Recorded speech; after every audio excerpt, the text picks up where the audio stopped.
Afternoon every one. நான் இங்கே வந்ததுக்கு ஃபஸ்ட்டு ரீசனே என்னோடய ஃப்ரெண்டு தான், தரணி. ஸோ அவளுக்காக ரொம்ப தேங்க் பண்ணிக்கிறேன். என்னோடய பேரண்ட்ஸ் என்னை ரொம்ப கஷ்டப்பட்டு தான் படிக்க வச்சாங்க. அப்புறம் என்னோடய சிஸ்டர், அவங்க தான் இப்போ படிக்க வச்சிட்ருக்காங்க.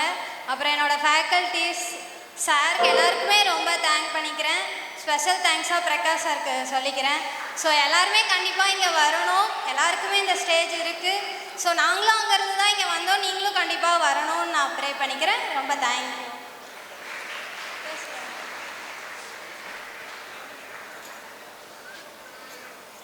எல்லாருக்கும் ரொம்ப நன்றி.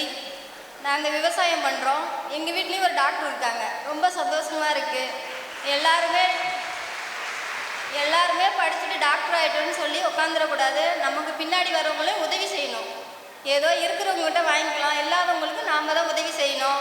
படித்து முடிச்சுட்டு யாருக்கும் ஒருத்தருக்கு உதவி செய்யலாம். எல்லாரும் படிச்சுட்டோம், படிப்பு அதாவது எம்பிபிஎஸ் கிடச்சிட்டா நான் சாமிக்கு வேண்டுதல் பண்ணுறேன்னு சொல்லி லட்சக்கணக்கில் உண்டியில் போடாதீங்க.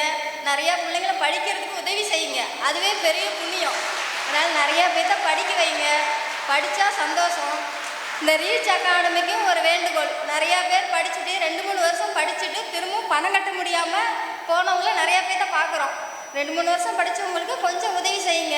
டாக்டர் உதவி செய்ய முடியலனா கூட செய்கிறவங்களுக்கு ஒரு வழிகாட்டுங்க. இவங்க மூலிமா போனால் படிக்கலாம், வந்து படிங்க அப்படின்னு சொல்லி ஒரு ரிக்வெஸ்ட், அதை மட்டும் செய்யுங்க. எல்லோரும் படிக்கணும். நீங்களும் உதவி செய்யுங்க. டீச்சர்ஸும் எல்லோரும் உதவி செய்யணும். இங்கே இருக்க எல்லா டீச்சர்ஸுக்கும் ரொம்ப நன்றி. எல்லாரும் நல்லா படிங்க. நன்றிகள்.